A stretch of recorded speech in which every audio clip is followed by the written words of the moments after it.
Ассалаумағалейкум, құрметті жас түлектер. 2020 жылғы бүгіннен бастап ұбт физика пәнінен нұсқа талдау жүргізілетін болады. Әр апта сайын осындай нұсқа талдау жүргізіледі. Енді егер қаралым, яғни просмотр көп болатын болса, мүмкін аптасына бір немесе 2 рет, осы 3 рет жүргізілуі мүмкін. Бұл өздеріңізге байланысты. Бүгін қаңтардың 27-сі 12-16 деген нұсқаны талдайтын боламыз. Ол алдыңғы жылғы неде келген, яғни маусымда келген нұсқалардың бірі. Біріншіден бастайық. Бір қалыпты түзу сызықты қозғалыс. Бір қалыпты түзу сызықты қозғалыс дегеніміз өзі айтып тұр, бір қалыпты, яғни жылдамдығы тұрақты, және де үдеуі, ол жерде үдеу болмайды. Өзі жылдамдық тұрақты болған соң. Бізде белгілі формуласын іздейін десек, формула мынандай еді, S тең V көбейтілген T. Бірақ ондай формуланы қарап тұрсақ нұсқада жоқ. Біз не істейміз? Бір қалыпты қозғалыс дегеніміз не? Мысалы, қандай да бір бізде бастапқы координата болсын, x0 деген. x0-ден белгілі уақыт аралығында ол адам, мысалы, мына адам тұра бермейді ғой орында. Ол қозғалу керек. Ол қозғалды, бір қандай да бір x-те. Соңғы координатаға уже белгілі уақыттан кейін ол уже x-ке келді.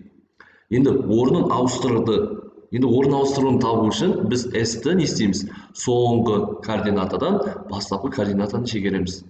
Енді S-тің орнына апарып қойсақ, x минус x0-іміз тең болды V көбейтілген T-ға. Осы жерден x-ті табу үшін біз мынау минус x0-ді теңдіктің арғы бетіне плюс x0 болып барады, яғни x0 плюс V көбейтілген T. Міне, мынау бір қалыпты түзу сызықты қозғалыстың теңдеуі. Сонда біздің жауабымыз С нұсқасында екен. Келесі. Екі бірдей серіппелі горизонталь Т1 және вертикаль Т2 маятниктерге массалары бірдей дене ілінсін. Денелердің периодтарын салыстыр дейді. Енді бірінші серіппелі маятниктің периодын салыстыру үшін оның бірінші формуласын білуіміз қажет.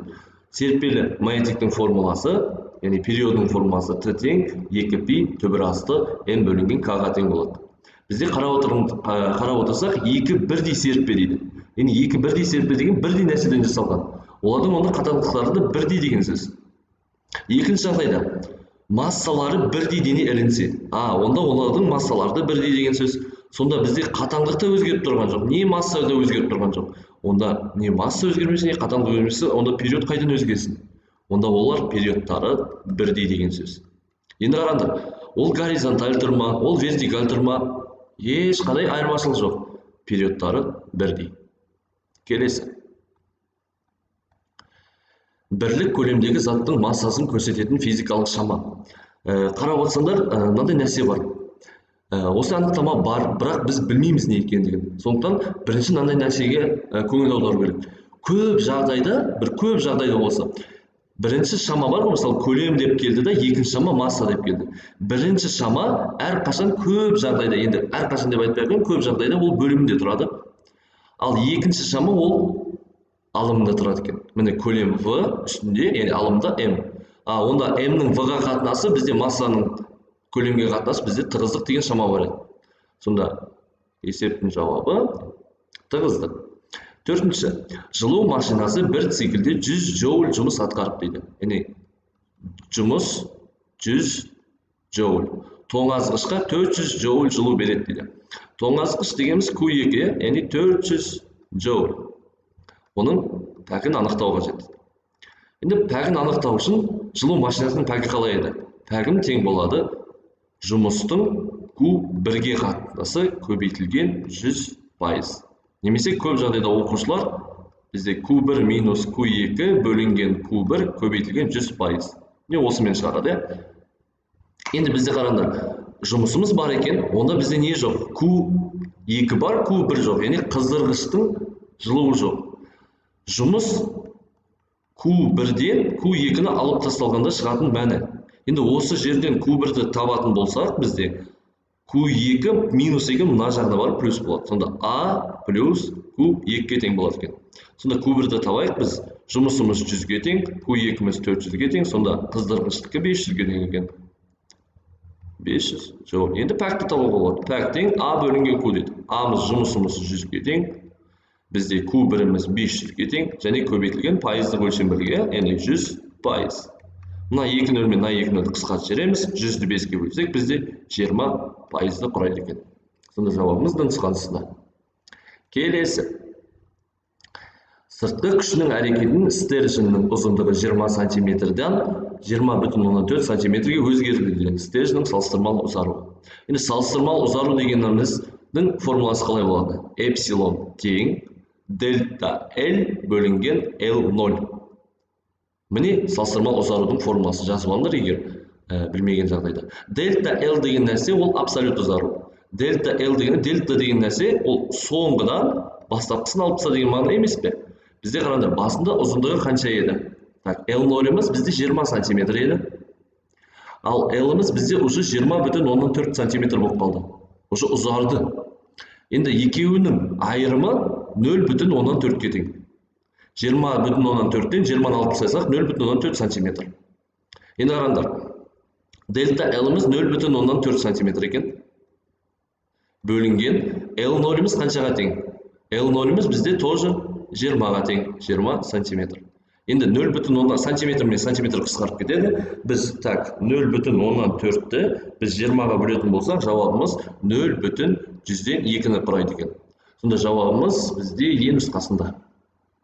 Келесі.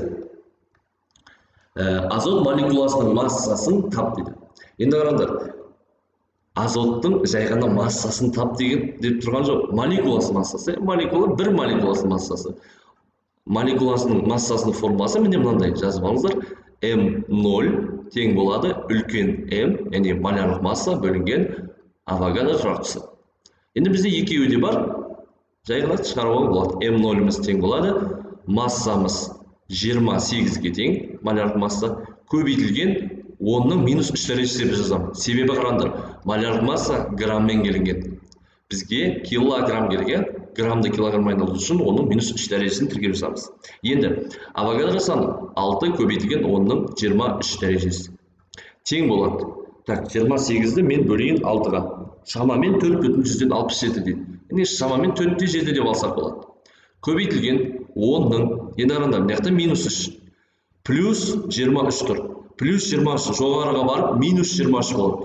-23 пен -3 екеуі қосылады, бірақ таңбасы сақталатын еді. -26 дәреже килограмм. Сонда шамамен 4,7 көбейтілген 10-ның -26 дәрежесі килограммға тең болады. Келесі. 40 нанокулон заряд потенциалы 500 вольт нүктеден потенциалы 100 вольт нүктеге орын ауыстырғанда электр өрісінің атқарған жұмысы. Енді атқарған жұмысының формуласы қалай болады енді бізде? Зарядтың потенциалдар айырымына көбейтілсе, болды, осымен аяқталады. Сонда потенциалдар айырымы дегеніміз ол потенциалды айырасын деген сөз онда. Азайтасын деген сөз. Бірінші потенциал міне фибр 500-ге тең, екінші потенциал ол 100-ге тең екен. Сонда потенциалдың айырымы U деген кернеу дейтін немесе 400 вольтқа тең. Енді жұмысты табуға болады. Жұмыс заряд, яғни 40 көбейтілген нано деген нәрсе ол 10-ның -9 дәрежесі деген сөз, көбейтілген 400. Так, біз 400-ді 40-қа көбейтейік. Сонда бізде мынандай шығады екен 16.000 көбейтілген 10-ның -9 дәрежесіне. Енді 16.000 деген нәрсені 16 көбейтілген 10-ның қанша нөл тұр? 3 нөл ма? Онда 3 нөл деп жазамыз. 16 көбейтілген 10-ның 3 дәрежесі көбейтілген 10-ның -9 дәрежесі. Тең болады 16. Мынау плюс 3, мынау -9. Онда 10-ның қалай болады? -6 дәрежесі. -6 иногда бізде не деп келеді? -6-ны микро деп жазуға болады. Сонда 16 микроджоульді береді екен жауабы. Бізде жауабы д нұсқасында. Келесі бітеді.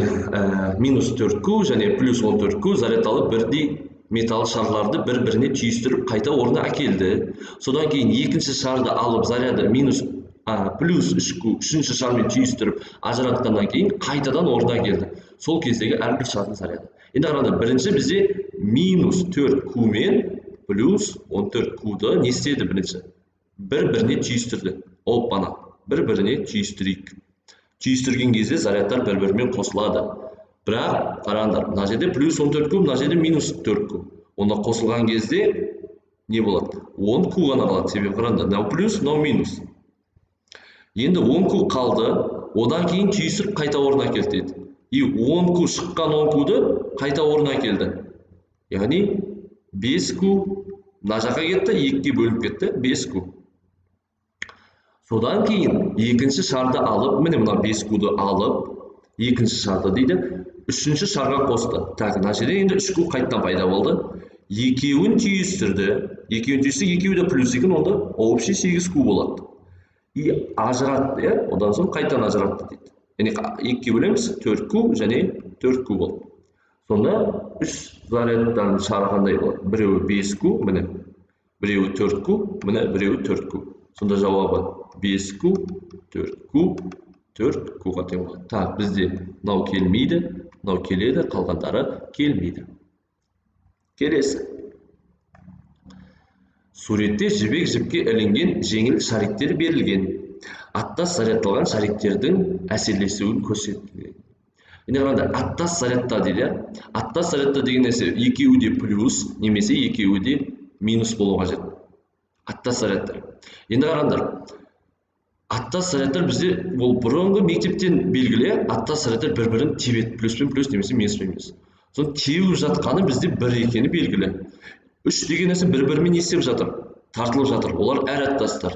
Ал 2 ешқашан дегенде ешқандай әсермен әсерлесіп жатқан жоқ. Сонда бізде жауабымыз 1. Олар бір-бірімен өйткені теуіп жатыр. Келесі. Кестеде әрқайсының массасы 1 кг, екі сұйықтықтардың жылулық сипаттамалары берілген. Шынымен бірінші сұйықтық берілген және екінші сұйықтық берілген.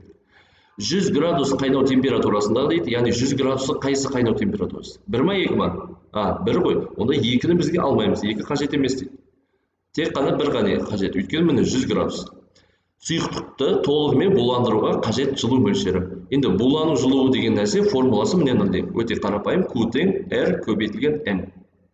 Міне мынау балқу деп тұрған жоқ, меншікті жылу сыйымдылық деп тұрған жоқ, балқу деп тұрған жоқ, бізде булану. Онда тек қана мынаны қараймыз. Булану R-іміз 2260, өлшемділігі килоджоуль екен, бөлінген килограмм. Көбейтілген масса, массамыз 1 килограмм. Килограмм мен килограмм қысқарады, енді қараңдар. Сонда жауабымыз 2260 қана қалып қалады екен. Сонда жауабы Ф нұсқасында. Келесі. Массасы 20 грамм дененің координатасының уақытқа тәуелділік теңдеуі. X тең 0,5 синус 0,6 Т қосылған 0,8 болса, жылдамдығының ең үлкен мәні. Енді бізде координата берілсе, одан тағы бір туынды алатын болсақ, жылдамдық шығатыны белгіледі. Естенді ғой. Енді жылдамдықты табу үшін бізде координата берілген, яғни туындысын алайық. В тең туынды қалай алынады? Енді туынды алғашқы синус немесе косинустың алдындағы мән сақталады. Оның қасына көбейтіледі, Т-ның алдындағы мән алдына шығып кетеді екен. Т-ның алды бізде 0,6. Одан кейін синустың туындысы косинус белгілі. Және қалған мәндер сақталады. Міне осылай туынды алынады. Енді қараңдар, бізге жылдамдығының ең үлкен мәні дейді. Ең үлкен мәні деген сөз, ол максимал мәні деген сөз, немесе амплитудасы дейді. Амплитуда әр қашан ол косинуспен немесе синустың алдындағы сан. Міне мына сан. Екеуінің косинустың алдындағы сан міне мынау.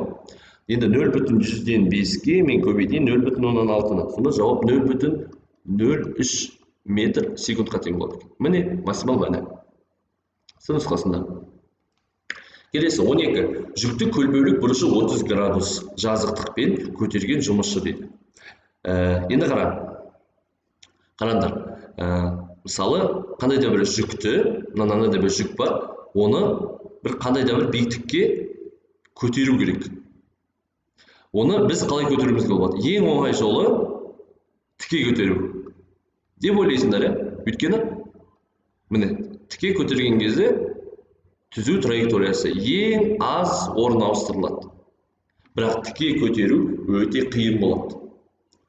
Өте қиын. Оны тіке көтермеу үшін бірақ күшіміз көп қажет еді көтеру үшін. Енді біз бүйтейік. 30 градус дейді. Мысалы, тіке көтеру үшін бір қандай да бір күш F деп алайық. Егер тіке емес, мынандай бір 30 градуспен көтерсек не болады екен? Енді қараңдар, 30 градус жаңағы біз жасалып жатқан күшке қарама қарсы жатыр. Иә, онда ол f синус альфа болмай ма? Өйткені синус альфа деген сөз қарсы жатқан катеттің гипотенуза қатынасы еді ғой. Онда бағанағы f болса, бұл жердегі f синус альфа болады. Сонда f көбейтілген синус 30 градус тең болды f көбейтілген 2-ден 1, синус 30-да. Сонда f бөлінген 2 болды. Бағанағына қарағанда 2 есе аз күш жұмсады. Бағана бір 30 ньютон жасасақ, қазір 15 ньютон. Яғни біз күштен ұтып жібердік. Аз күш жасап, бірақ тура сол нәрсені көтердік. Сонда күштен 2 есе біз ұттық. Міне болса. Келесі.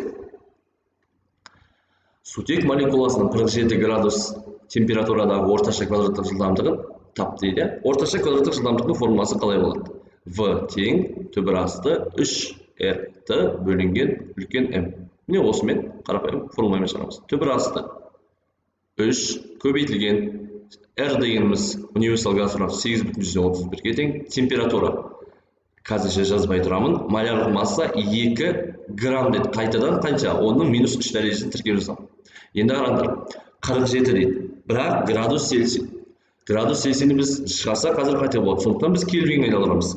Біз 47 градус Цельсийні айналдыру үшін кельвинге, яғни 273-ке қосу керекпіз. Так, 47 қосылған 273, бізде 320 береді екен.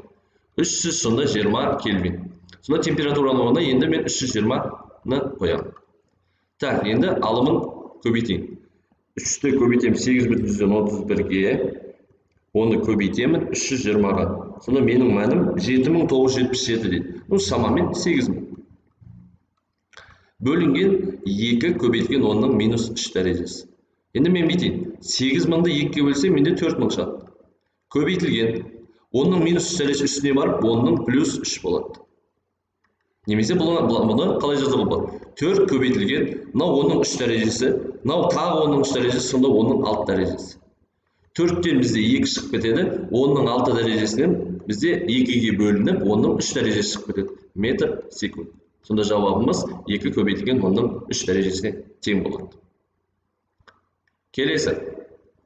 Бір текті магнит өрісінде айналып тұрған рамада пайда болатын электр қозғаушы күшінің теңдеуі берілген. Электр қозғаушы күшінің тербеліс амплитудасын және сызықтық жиілігін тап. Қараңдар, тербеліс амплитудасы дегеніміз не? Соны біліп алайықшы. Кез келген мынандай бір теңдеу жасайын, x тең xm косинус омега t деген. Олайды жазайық, плюс фи 0 деп жазайық, мысалы басып фазасы болса. Енді қараңдар, любой нәрсенің амплитудасы деген нәрсе косинус немесе синустың алдындағы мәні. Міне, мынау косинустың алдындағы мәні. Қараңдар, біздің жағдайда синус, біздің жағдайда синус болған соң, оның алдында 50 деген нәрсе тұр. Болды, онда оның амплитудасы 50-ге тең. 50 вольт. Енді сендерге нені тап деген, және сызықтық жиілігі дейді. Сызықтық жиілігі ньюді табу қажет. Енді қараңдар, x тең xm косинус омега t қосылған фи 0 дедім, t-ның алдында омега деген нәрсе бар. Сонда бұл жерде t-ның алдында не тұр? T-ның алдында сендерде 10-ның 3 дәрежесі пи тұр. Ол омегаға тең екен. Омега сонда 10-ның 3 дәрежесі пиға тең. Енді омеганың бір формуласы бар еді, естеріңде болса. 2π нью. Омеганың 2π нью, сонда 10-ның 3 дәрежесі пиға тең. Пи мен пи қысқарады, сонда ньюіміз, 10-ның 3 дәрежесі деген сөз, бірден соң 3 нөлді қой дейді. Онда бөлінген 2 тең болады 500 секундтың минус 1 дәрежесіне. Сонда жауабымыз 500 секундтың минус 1 дәрежесі және 50 вольт. Так, табамыз, ол бізде Е нұсқасында. Келесі. Суретте кедергілері R1 2 вольт, R2 2 вольт, R3 4 вольт электр тізбегі тұрақты 10 вольт кернеуге жалғасады. R1 резистор арқылы өтетін ток күші. Қараңдар, бірінші жағдайда мынандай нәрсені біліп алайық. Егер параллель болса, егер кедергілері бірдей болса, онда мына жердегі ток пен мына жердегі ағатын ток бірдей. Егер екеуі параллель және екеуінің кедергілері бірдей болса, тоқтар бірдей. Енді біз бірінші жалпы тоқты тауып алайық. Жалпы ток қалай болады? Ол үшін жалпы кедергіні табу керек. Мына екеуі параллель. R1 мен R2 бір-біріне параллель. Сонда параллель қосылған кезде қалай болады? Мен қазір 1 мен 2-ні ғана қосып жатырмын. Онда R1 мен R2-ні көбейтіп, R1 мен R2-ге қосамын. Міне параллель қосқан кезде осылай болады. Яғни 2 мен 2-ні көбейтіп, 2 мен 2-ні қосамыз. Үстінде 4, астында 4, сонда бізде 1 Омға тең болады. Енді 1 мен 2-ні қосып, оны 3-ге қалай қосу керек? Міне тізбектей тұр. Тізбекте онда қос керек. Сонда R 1, 2, 3 барлығының қосындысы 1-ге 4-ті қосқандай. Сонда 5 Ом. Жалпы кедергіні таптық біз. Ал жалпы кернеу бізде міне 10 вольт. Ом заңына байланысты I тең U бөлінген R. Сонда U-мыз бізде 10 вольт, R-мыз 5-ге тең болды міне. Сонда жауабы 2 ампер. Енді қараңдар, міне мына жерден 2 ампер тоқ ағып жатыр. 2 ампер тоқ келді да, міне 2 ампер. 2 жаққа бөлініп кетті. 2 жаққа бірдей бөлініп кетті. Сонда не болады? Біреуінде 1 ампер, біреуінде 1 ампер. Онда R1 арқылы 1 ампер өтеді, R2 1 ампер. Сонда жауабымыз В нұсқасында. Келесі. Әрқайсының көлемі 1,2 метр куб болатын 5 қарағай бөренеден жасалған салдың көтеруші күші. Енді көтеруші күші деген нәрсе не? Соның нәрсені біліп алайық. Біз мысалы Архимед күшін тауып алайық. Архимед күші деген формуласы бар, Рho су G V дене. Ал өзінің салмағы қандай болады? Rho дене, G V дене болады. Енді бізде көтеруші күшін табу үшін біз Архимед күшінен өзінің салмағын азайтып тастайық. Міне көтеруші күшінің формуласы. Сонда Архимед күші Rho су G V дене минус Rho дене G V дене. Екен қарап тұрсаңдар, мысалы Rho су минус Rho дене жақшаның сыртына G V денені шығарып салуға болады екен. Сонда формуламыз қалай болды? Судың тығыздығынан дененің тығыздығын алып тастайық. 1000-дан 700-ді 300 болады. Көбейтілген G 10-ға тең, көбейтілген дененің көлемі 1,2. Біз шығайық, жауабы сонда мынандай шығу керек. 300 көбейтілген 10, оны көбейтеміз 1,2-ге. Жауабымыз 3600 шықты. 3600. Бұл бір бөренеге 5-еу деп тұр. Сонда осыны алып не істейміз? 5-ге көбейтуіміз қажет. Көбейтілген 5 тең болады 18.000 ньютонға. Немесе қалай жасауға болады? 18 килоньютон. Өйткені кило деген оның 3 дәрежесіне тең. Жауап Д нұсқасында. Келесі. Жылу сыйымдылығы 600 джоуль бөлінген Кельвин, ыдысқа температурасы 40 градус Цельсий, массасы 2 килограмм су құйғанда жылулық тепе-теңдік орнаған соң жүйе температурасы 38 градус Цельсий болды. Ыдыстың бастапқы температурасы қандай? Енді қараңдар, бізде үлкен С берілген. Үлкен С бұл ыдыстікі 600 джоуль бөлінген Кельвин. Ыдысқа температурасы 40 градус, массасы 2 килограмм су құй деді. Так, ыдыстыкін 1 дейік, судыкін 2 дейміз. Так, бұл су Т2, 40 градус Цельсий. Судың массасы 2 килограмм. Так, судың массасы 2 килограмм, су құйғанда жылу тепе-теңдік орынданды. Енді қара, жүйеде 38 градус орнады дейді. Оны бізде физикада Ө деген әріппен жазылады, 38 градус Цельсий. Ыдыстың бастапқы температурасы. Судыкі берілген, яғни оныңкында 2 дейміз. 4200. Және жылу шығыны ескерілмесін дейді. Бізге ыдыстың алғашқы температурасын тап дейді. Қараңдар, кім беріп жатыр, кім энергияны алып жатыр, екеуі бір-біріне тең болады. Энергия бергені мен энергия алғандығы. Енді бізде қарап отсаңдар, су беріп жатыр, өйткені судың температурасы ортақ температурадан көп болып тұр. Онда бізде су беріп жатыр, ал ыдыс алып жатыр. Сонда формула қалай болады? Мысалы, ыдыстікін жасаймын. Ыдыстікі Q1 тең болады. С, үлкен С, көбейтілген просто дельта Т. Ал судыкі кіші с, кіші м, дельта т. Өйткені ыдыстікі уже үлкен с беріліп қойған. Үлкен с, яғни жылу сыйымдылықтың формуласы меншікті жылу сыйымдылығы мен оның массасына көбейтіндісі. Ыдыстың массасы берілмеген, ыдыстың жылу сыйымдылығы берілмеген. Просто үлкен с.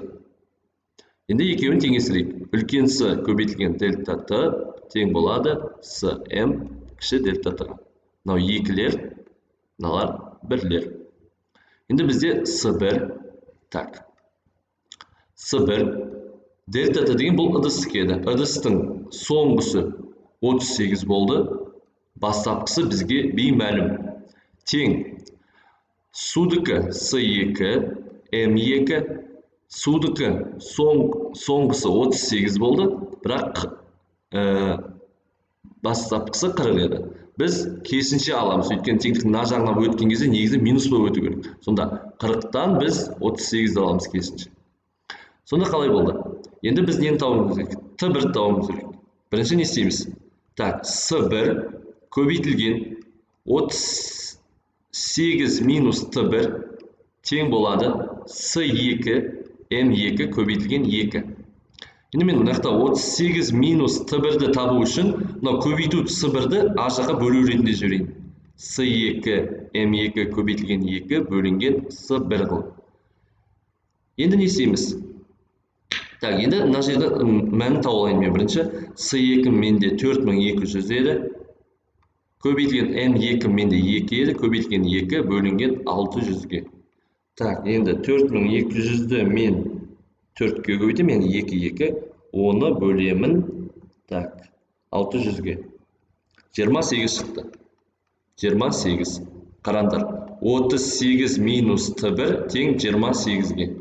Осы жерде т1-ді тапсам, т1-ді мына жаққа жіберем, 28-ді мына жаққа жіберем. 38 минус 28 тең болады 10 градус Цельсия. Жауап нұсқасында. Келесі. Суретте көрсетілген тізбектегі конденсаторлар сыйымдылықтары с1, с2, с3 6 микрофарад болса, конденсаторлардың батареясының электр сыйымдылығы. Конденсаторлар қараңдар, мына жерде түйін бар, я? Түйін деген нәрсе, онда параллель жалға деген сөз. Конденсаторлардың параллель жалғауы просто қосыла бересіңдер. Сонда үшеуін қосып, біреуі 6, екіншісі тоже 6, үшіншісі тоже 6. Сонда бізде қанша шығады? 18 микрофарад. Жауап нұсқасында. Келесі. 1 мм ұзындыққа 120 штрих сәйкес келетін дифракциялық торға түскен монохроматты сәуленің бірінші реттік максимумдарының арасындағы бұрыш 8 градус болса, сәуленің толқын ұзындығы. Енді қараңдар, бізде мынандай нәрсе бар. Мынандай біз саңылау тұрады. Дифракциялық тор деген нәрсе не? Мынандай саңылау тұрады. Саңылауға жарық келеді. Жарық келеді де белгілі бір бұрышқа бұрылады. Міне қандай да бір белгілі бұрышқа бұрылды. Фи деген. Белгілі бір бұрышқа бұрылды да ол жинағыш линзаға келеді. Жинағыш линзаның артында экран тұрады. Міне мына жерде экран. Ол жаңағы келген мынандай бір жарықтар ол бір қандай да бір нүктеде жиналады. Міне мынандай 1, 0, 1, ары қарай 2 кетеді, мына да 2 кетеді. Сонда бір қандай да бір нүктеге, мысалы бізде не деп тұр? Бірінші ретті деп тұр, сонда бірге жиналып тұр. Міне. Міне бір. Опан, бірге жиналып тұр. Енді толқын ұзындығын тап дейді. Бізде мына нәрсе ол дифракциялық тор дейді. Дифракциялық тордың формасы d синус фи тең болады k лямбдаға. Иә? Енді қараңдар. D-ны табу үшін бізде ол периоды ғой, D-ның формасы бар. L бөлінген үлкен N. L деген не осы жерде 1 миллиметр. Яғни 10-ның минус 3 дәрежесі метр десек болады. Және N штрих саны ол 120-ға тең.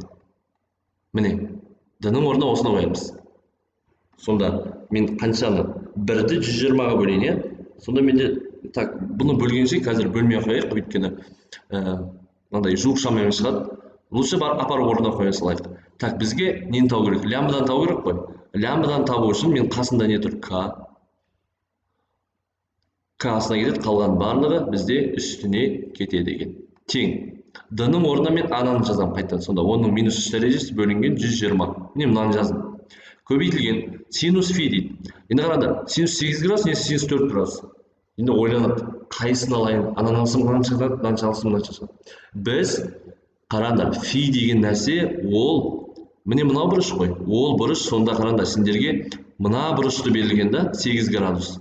Сендерге ол бұрыш керек емес. Сендерге мына 0 мен 1-дің арасындағы бұрыш керек. Ол 4 градус. Сонда сендер 4 градус аласыңдар. Синус 4 градуста 0,7 бөлінген к. К дегеніміз қай бір ма? Онда 1 болады. Сонда жауабы не болады? 0,7 бөлінген 120. Сонда бізде мынандай нәрсе шықты. Так, 0,0058 көбейтілген 10-ның минус 3 дәрежесі. Не істейміз? Нанометрге келтірейік. Нанометр деген нәрсе, мысалы 58-ге дейін келтірейікші. Онда 1 түрі қайрамыз, 2 түрі қайрамыз, 3 түрі, 4, 5. От, 58-ге келді. 58 көбейтілген 5 түрі былай қайырдық па, онда 10-ның минус 5 дәрежесі. Көбейтілген 10-ның минус 3 дәрежесі. Тең. Онда 58 көбейтілген 10-ның минус 5 минус 3, сонда минус 8. О, нанометрге келмей қалды. Нано деген нәрсе 10-ның минус 9 еді. Онда тағы бір қайрайық. 58, сонда 580 болып кетеді. Көбейтілген 10-ның минус 9 дәрежесі метр. Онда 580 нанометрге келтірдік. Сонда жауабымыз Е нұсқасында. Келесі. Массасы 2 килограмм денеге. Так, массасы 2 килограмм екен. Денеге көлбеулігі 30 градус жазықтық бойымен жоғары қарай бағытталған 20 ньютон күш әсер етеді. Яғни 20 ньютонмен есеп келе жатыр. Бұл тарту күші 20 ньютон. Егер дене мен көлбеу жазықтық арасындағы үйкеліс коэффициенті мю 1,1 бөлінген түбірасты 3-ке тең болса, дененің үдеуін тап. Енді қараңдар, бір оңай нәрсені айтып берейін. Сендер, егер осындай көлбеу жазықтық берсе, көтеріліп келе жатқан болса, мынандай формуланы пайдаланасыңдар. МА тең F тарту минус мю mg косинус альфа минус mg синус альфа. Егер түсіп келе жатқан болса, бұл көтеріліп келе жатыр. Түсіп келе жатқан болса, мынандай формула. МА тең F тарту минус мю mg косинус альфа плюс mg синус альфа. Міне болды. Қарапайым осы. Бұл қай жерден шыққандығы жағында бұл өте ұзақ тақырып, оны айта алмаймын. Сабақта өтілетін болады. Енді дененің үдеуін табайық. Біздің жағдайда ол көтеріліп келе жатыр. Осы жерде үдеуін табатын болсақ, міне, А-ны табатын болсақ, А-ның қасында не тұр? М тұр ғой. М ғана астына түседі, қалған бәрі үстінде қалады. F тарту минус мю mg косинус альфа минус mg синус альфа. Орнына қояйық. А тең. F тартуымыз қаншаға тең? 20-ға тең. Минус мю. Мю дегеніміз өзі тауылықшы. 1 бөлінген түбірасты 3 дейді. 1 бөлінген түбірасты 3. Көбейтілген массамыз 2. G 10-ға тең. Косинус альфа. Косинус 2 түбірасты 3-ке тең екен. Минус массамыз 2. Көбейтілген G 10-ға тең. Көбейтілген синус альфа 0,5-ке тең екен. Бөлінген масса 2. Тең. Енді түбірасты 3 пен түбірасты қысқаратын белгілі. Мына 2 мен мына 2 қысқарады. Сонда 20-дан азайтып тастаймыз 10-ды. Азайтып тастаймыз. 2-ні 10-ға көбейтеміз, 10-ны 0,5-ке көбейтеміз. Сонда жауабы 10-ға тең болады. Бөлінген 2 тең. 20-дан 10-ды алсақ 10, 10-дан 10-ды алсақ тағы да 0. Бөлінген 2. Сонда жауап 0. Яғни үдеуіміз 0-ге тең. 10-ды сүйреп бара жатыр, көтеріп бір қалыпты көтеріп бара жатыр. 21. Енді көп жауаптықтар қандайда бір биіктіктен, суретін салайық, әдемі бір болсын. Мынандай бір биіктіктен дейді. Горизонталь лақтырылды, яғни ол любой горизонталь лақтырылған дене ол қайқа барып түседі? Міне, жерге барып түседі екен. Қаншалықты лақтырсаң да сен жерге барып түседі. Лақтырылған дене жылдамдығы 2 есе артты дейді. Оппаны. Менің соңғы жылдамдығым бастапқы жылдамдығына қарағанда 2 есе артты. дененің ұшу уақыты мен горизонталь ұшу қашықтығы. Міне мына жердегі x деген нәрсе бұл ұшу қашықтығы, t деген нәрсе ұшу уақыты. Енді қараңдар, егер осындай есептер келетін болса, оның формулалары мынандай нәрсе болады. X өсіне қараған кезде бір аспанға қарап тұрса, бір қалыпты түсіп келе жатқан сияқты. Онда формула x-тен просто v көбейтілген t болады. Ал белгілі биіктіктен қарасаң, онда ол не үдемелі, не кеммелі болып көрінуі мүмкін. Сонда формуламыз h тең gt квадрат бөлінген 2. Міне осы екі формуланы пайдаланасыңдар. Енді қараңдар. Ұшу уақытын табу үшін мына жақта t тең 2h, түбір асты 2h бөлінген g деген формуламен мынаны өрнектейміз. Ал мына жерде x тең v көбейтілген t. Қараңдар, x v-ға бірдей қарап тұр, бір-біріне. Яғни тура пропорционал. V 2 рет өссе, x-міз де 2 рет өседі. Онда бізде ұшу қашықтығы да қанша есе өткен? 2 есе өскен. Ал мына t-ның формуласында бізде v жоқ. Яғни ол өзгермейді. T1 T2-ге тең болады, ол T3-ге тең болады. Ол жерде жылдамдық өсті ма, өспеді ма, қажет жоқ. Сонда бізде T1 T2-ге тең деген e, ал x, яғни ұшу қашықтығы 2 есе артты. Ол не деген сөз? Мынау x2-міз да 2 x1-ге тең болды. Так, x орнына бұл жерде s деп тұр екен. Онда s2-міз 2 s1. Так, s2-міз қайда ол? Так. S2-міз 2 s1. EF. Міне осы. Келесі. Массасы 44 грамм көмір қышқыл газдың құрамында молекулалар саны.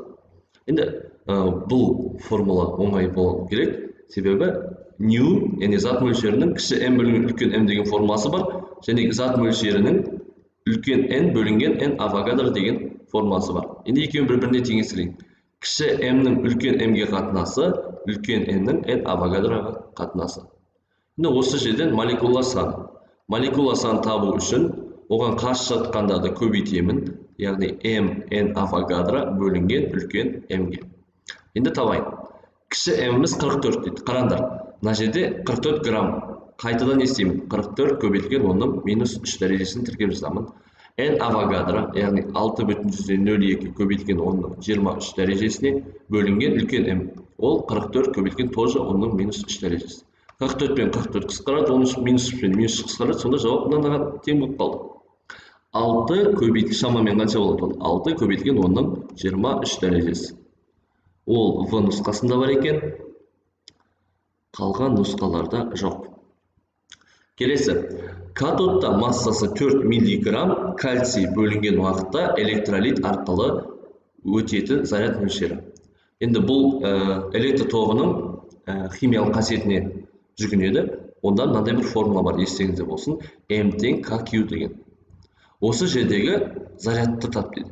Зарядты табу үшін біз қасында тұрғанды астына жібереміз, яғни k үстінде m қалады.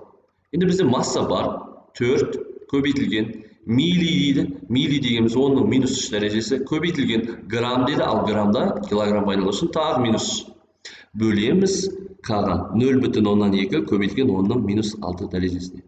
Қараңдар, минус пен минус 3 нені береді бізде? Минус 6 ғой. Сонда мынаумен қысқарып кетеді. 4-ті 0,2-ге бөлейік. Сонда жауабымыз 20 дейді. Сонда 20 кулон. Бізде 20 кулон дегеніміз ол G нұсқасында. Келесі. Шамдағы ток күші 0,2 ампер, кернеуі 4 вольт болса, шам қылының кедергісі. Яғни қарапайым Ом заңы кедергіні табу үшін кернеуді токқа бөлеміз. Сонда U-дың I-ға қатынасы 4-тің 0,2-ге қатынасы. Біз 4-ті 0,2-ге бөлсек 20. 20 жақшаның ішінде Ом. Так, 20 Ом деген V нұсқасында, G нұсқасында келеді, себебі кило деп тұр, 0,100-ден 2-ні 1000-ға көбейтсек, тағы да 20 Ом шығады. Болды, осы V G нұсқасы. Келесі. Когалентті жарық сәулелері қосылғанда интерференцияның максимумы байқалатын фаза айырымы. Когалентті деген нәрсе не? Өзі когалентті жарық деген нәрсе жиіліктері бірдей жарық және фазалар айырымы әр қашан тұрақты болу керек. Міне, когалентті жарық деген осы. Енді қараңдар, максимум деп тұр, біз давайте бөлейік былай. Максимум өзі екі ақ нәрсе келуі мүмкін, максимум және минимум деген. Максимум деген нәрсе естеріңде болсын, жұп деген нәрсені жаттап алыңдар. Минимум десе так деген нәрсе. Немесе максимум деген нәрсе бүтін сан, ал минимум деген нәрсе бөлшек сан. Бізде жұп так емес, бұл жерде қарастырайық бүтін бөлшек. Максимум болды ма, онда бүтін деген нәрсе. Енді қараңдар, бүтін және жұп, ол 2 және 6. 4,5 бізде қандай бөлшек сан, пи деген ол так сан, 1,5 бөлшек сан, 7 деген так сан, 5,5 бөлшек сан, ал 3 деген тоже так сан. Сонда жұп және бүтін, міне осы максимум. Келесі. Математикалық маятниктің жердегі тербеліс периоды Т-ға тең. Давайте математикалық маятниктің бірінші формасын жазып алайық. 2π түбір асты L бөлінген G. Енді қараңдар, егер басқа бір планетада еркінсу үдеуі G басқа біреудікі тең, жердегіден 9 есе артық болса, 9 есе G жердегіден, онда сол планетада маятниктің тербеліс периоды дейді. Енді қараңдар, бірінші жердегін табылады. Жердегі міне мына формула. Енді басқа жақтағы тең 2π түбір асты, ұзындық өзгерген жоқ. Ол жақтағы G 9G болады. Енді 9 түбір астынан не шығып кетеді? 2π түбір асты L бөлінген G көбейтілген. 9 астында тұр, үстінде 1. 9 астында бөлшектің түбірдің астынан шығып кеткен кезде 3 болып шығады. Енді қарастырайық. Бағана қандай еді? Қазір қандай болды? Міне мынау бағанағы еді. Сонда 3 астында тұр. 3 есе не істеді? Кемиді. Жауап. Так, жердегіден 3 есе кем. Онда Т бөлінген 3. Міне ДЕ. Так. Идеал жылу машинасы Карнот циклі бойынша жұмыс істейді. Егер машина бір циклда 1 килоджоуль жұмыс жасап дейді, жұмысы 1 килоджоуль. Кило деген нәрсе ол 1000 еді. Жұмыс жасап, тоңазғышқа 4 килоджоуль жылу беретін болса, тоңазғыш деген Q2. 4 килоджоуль деген 4000 жоуль. Машинаның пәгін анықта. Енді машинаның пәгі дегеніміз, ол жұмыстың Q1-ге қатынасы. Q1 деген нәрсе ол қыздырғыш және проценттік мәні. Немесе проценттік мәні де иногда келеді, иногда келмейді. Енді бізде Q1 жоқ. Ал жұмыстың негізгі формасы бұл жағдайда Q1 минус Q2-ге тең, білесіңдер. Осы жерден Q1-ді анықтасақ, ол жұмыс қосылған Q2. Яғни минус Q2 мына жаққа бар плюс болып кетеді. Енді 1000-ға 4000-ды қоссақ 5000 шығады. Сонда пәкті анықтайық. Пәгіміз тең, жұмыс дегеніміз 1000 еді. Ал қыздырғышымыз 5000 болды. Тең. Так, давайте 1000-ды біз бөлейік 5000-ға.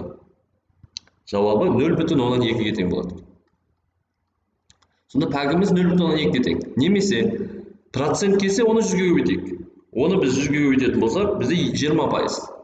Сонда екі түрлі жауап болады. Не өзінің мәні, немесе проценттік мәні. Так, 0,2 бар, және де 20%. Ол нұсқасында. Келесі. Жазық конденсатор әр қайсының радиусы 10 см 2 металл пластинкадан тұрады. Яғни жазық конденсатор шеңбер сияқты мынандай пластинкадан тұрады екен. Олардың радиустары әр екеуінде бірдей. Олардың ара қашықтығы, міне ара қашықтығы деген D деген нәрсе, ол 1 мм екен. Арасындағы оқшаулық диэлектрлік өтімділік, мына жерде диэлектрик бар дейді, 2,1 бір қандай да бір ауа ма, білмеймін бір нәрсе. Және де электр сыйымдылығын тап. Жазық конденсатордың ауданы қандай еді? Так, сыйымдылығы қандай еді? Так, E0 S бөлінген D. Енді қараңдар, ауданын табу үшін бізде радиус берілген. Онда ол шеңбердің πr квадратпен шығарсақ болады.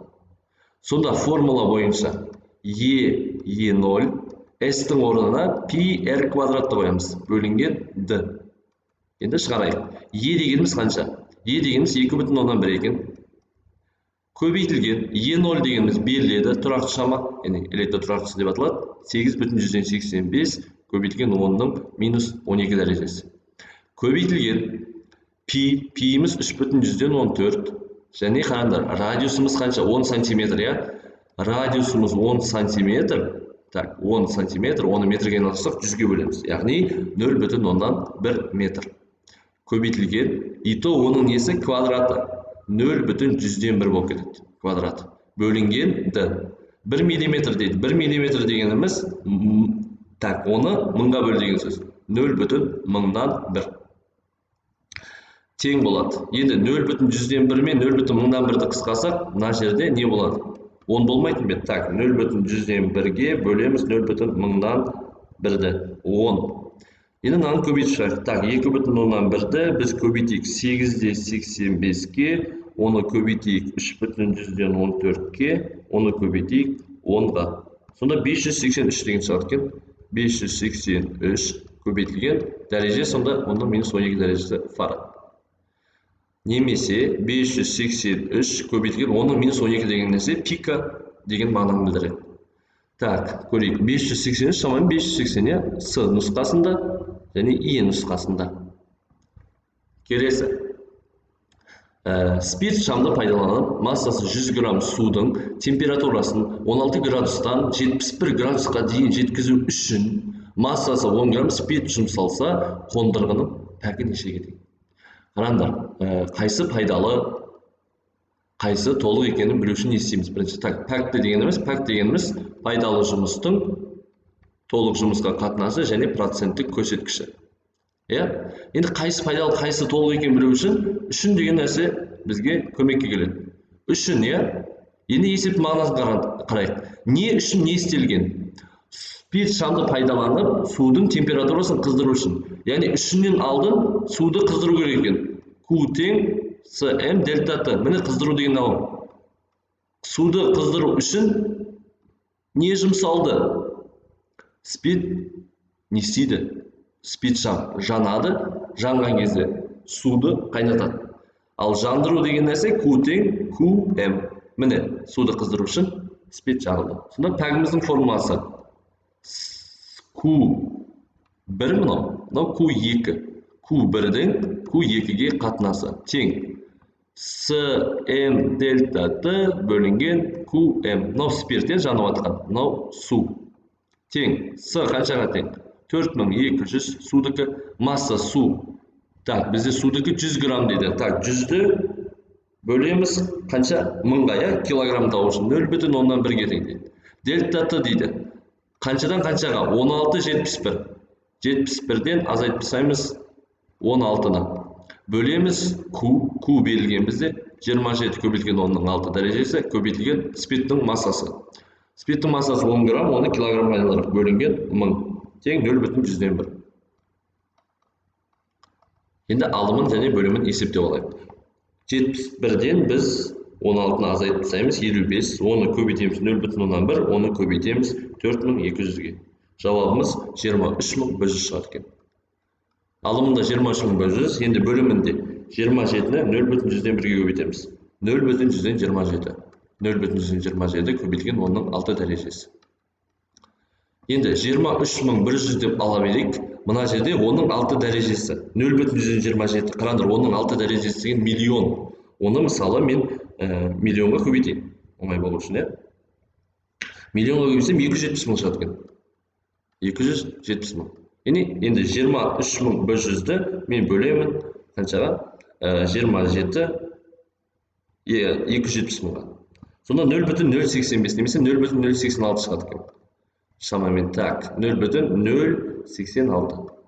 Міне жауабы, бірінші жауабы осы. Немесе оны процентке айналдыру үшін оны қанша көбейтемін мен? 100-ге. Сонда 8,6%. Немесе мынау жауап. Так, бізде бірінші мынау жауап, немесе мынау жауап. Басқа жауап. Келесі.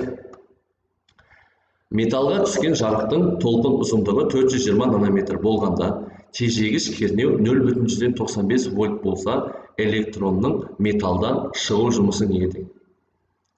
Енді қараңдар, шығу жұмысының Эйнштейннің теңдеуі қандай болады фотоэффект үшін?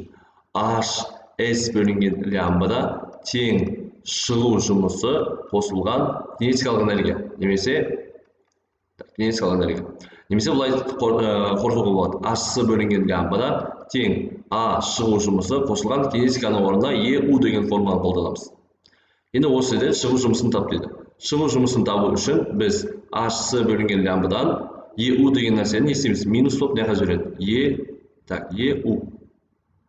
Болды, енді орнына қоямыз. А шығуды табу үшін менде H деген ол Планк тұрақтысы 6,63 көбейтілген 10-ның минус 34 дәрежені көбейтеміз. Жарық жылдамдығы С 3 көбейтілген 10-ның 8 дәрежесіне бөлемін. Толқын ұзындығы 420 көбейтілген 10-ның минус 9 дәрежесі. Азайтамын. Е деген не?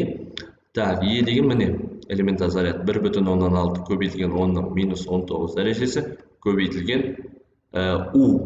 Бізде У дегеніміз міне кернеу 0,195. Енді біріншісінен 6,63-ке мен көбейтейін 3-ті. 19-да 89 шығады екен. 19-да 89 дәреже. Мына жерде 34-тен 8 алып тастаймын. Минус 26. 10-ның минус 26. Бөлінген 420 көбейтілген 10-ның минус 9. Азайтылған. 1,6-ны мен көбейтемін 0,195-ке.